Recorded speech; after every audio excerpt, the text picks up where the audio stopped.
It's the world. I'm in PE world. Skater XL has problems. Stat menu on console. Lead developer leaves, etc. By night speeds. Another big YouTuber making more videos about console, yo. I guess I'm happy to see it. You know what I'm saying? Like, um, seems like everybody's making these videos, about what's going on the console. Very proud, because we're the ones that are hurting, but I can't tell, yo. I can't tell if it's genuine or not. I don't know, man. I'm trying to figure it out. But I'm interested to see what's going on with this. So let's get it. What is up, guys? Welcome back to another Skater XL video. Today we won't actually be playing the game. We'll be talking about some of the things that's going on in the Skater XL world right now. The problems of Skater XL. This intro's so lit, bro. Milky made a very good video talking about some of the issues that's going on right now and is kind of holding Skater XL back from actually being one of the best games of all time. So link in the description to that video. I urge you to go check it out. As when I started playing modded Skater XL gameplay, I saw Reacted to the this, man. potential Good of where video. this game could go in the future. This game could be one of the best video games of all time. One of the things Milky talked about in his video is a petition that Jay Boogie made, where it's basically saying that if this is a skateboarding simulation game, you need to take some of the mods that make the game more realistic and put it into the game. I already signed it. We'll get more into it in the video. We'll also get into the lead developer of the game, John, actually having left and what that means for the game and more things, so stay right where you are. Let's get it.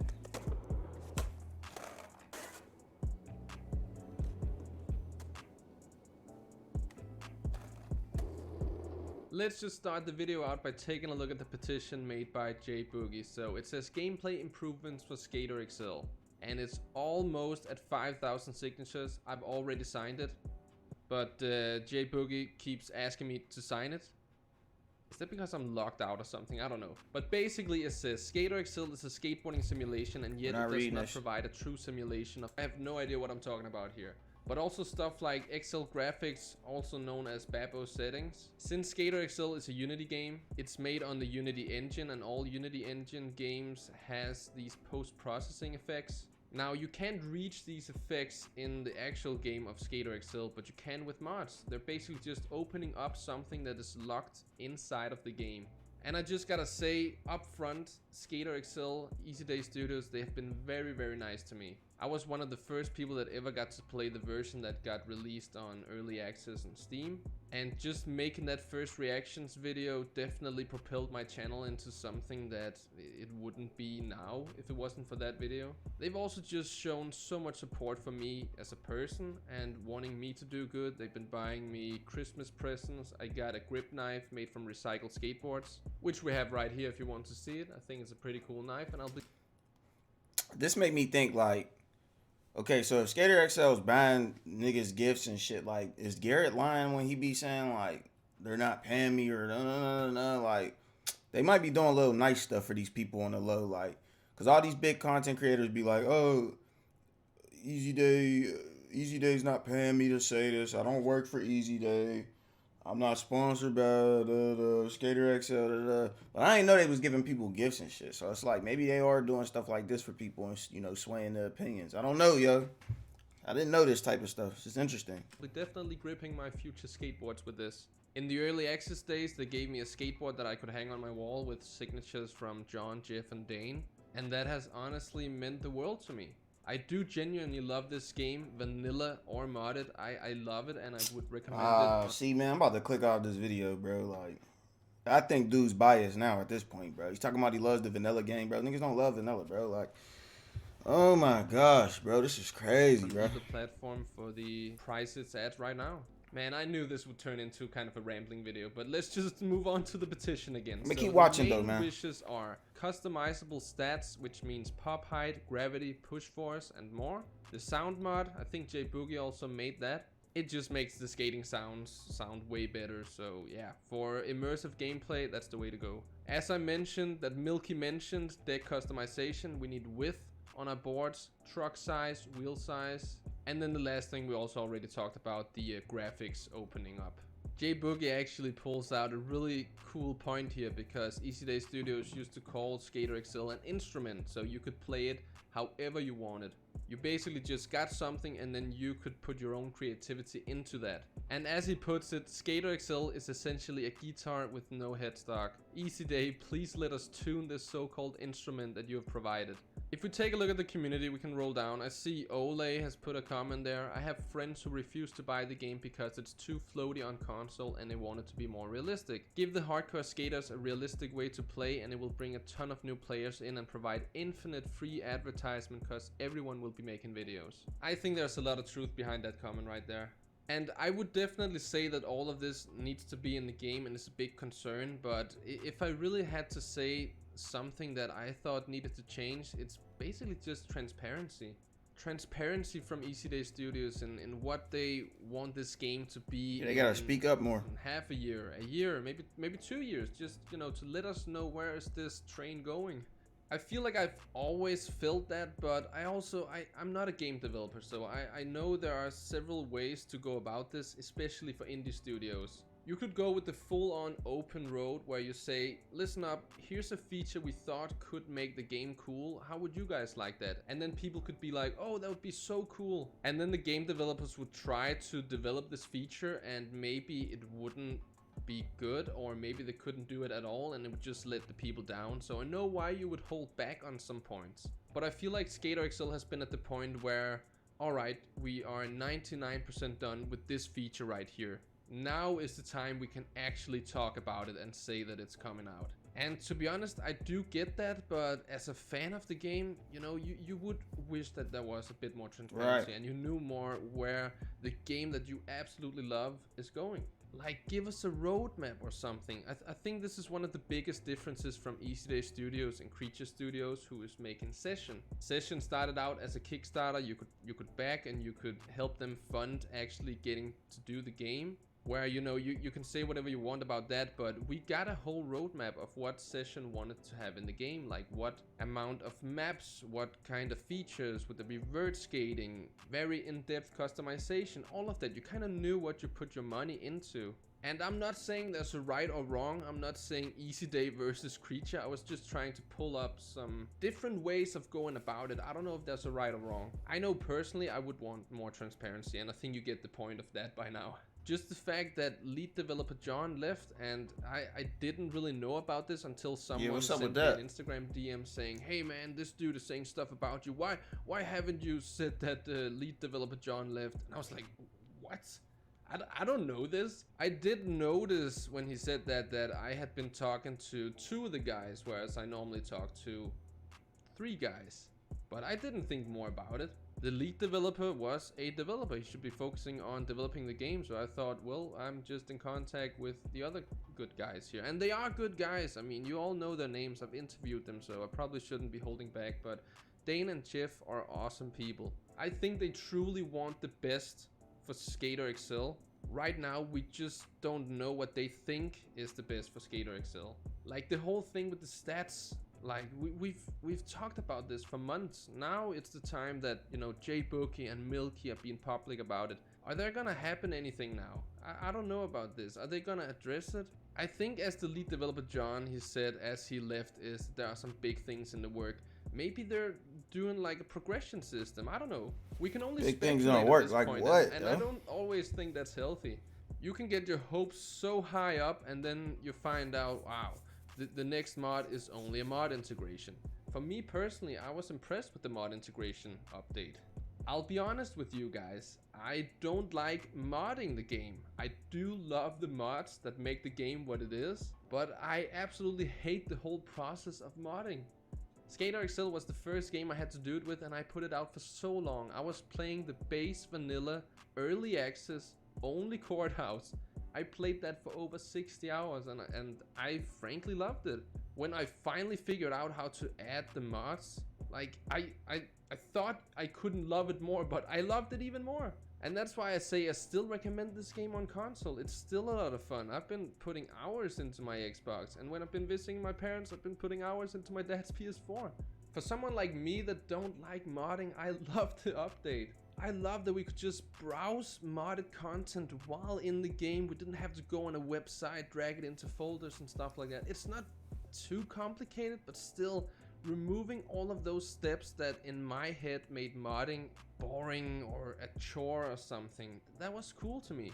I also felt like we got some huge improvements to the vert skating, even though I don't think they mentioned that anywhere.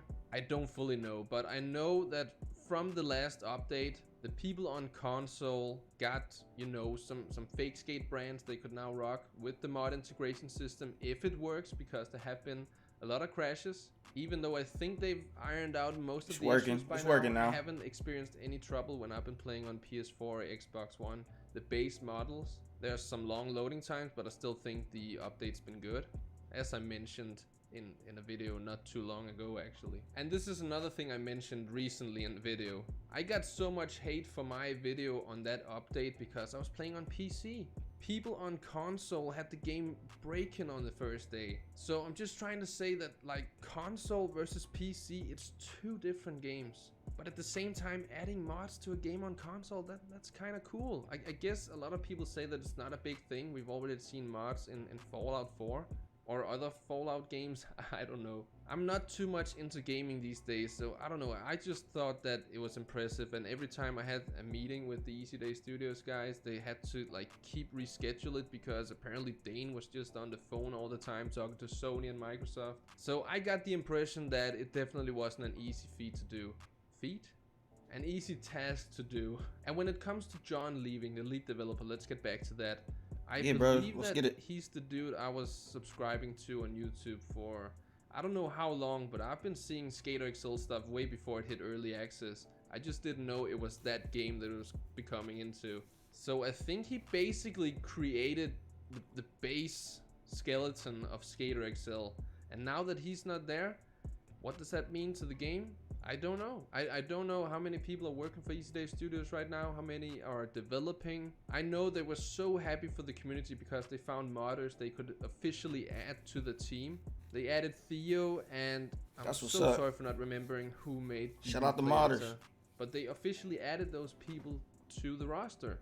But I honestly don't know what work they've done on the game. You know, Theo was a map maker, so he probably helped on the maps. I know he made the Chicago Park map. But the replay editor, I don't think it changed that much, other than we couldn't really see the FOV slider anymore. It got a way prettier interface, that's for sure. But yeah, I don't know. I've kind of said everything I've felt myself. I think I'm gonna pull up something from the community.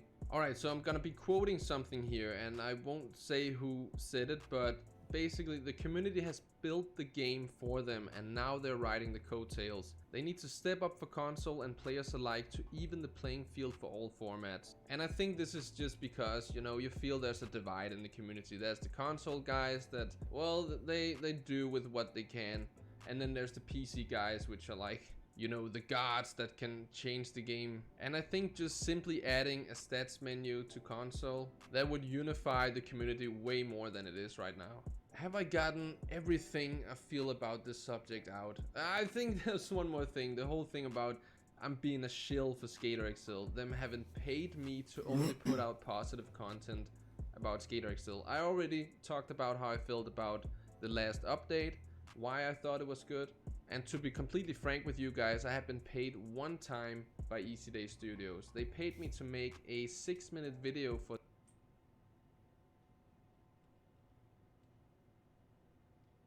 the YouTube channel. I ended up making one, didn't really like it. I sent it to them and said, I don't really like this. They said, okay, we can see, and it's not really what we thought. Maybe you could try this and this and this. And then I made 2 other videos that they really liked. They could choose between those which one they would upload, and they never went to upload it, but I was paid.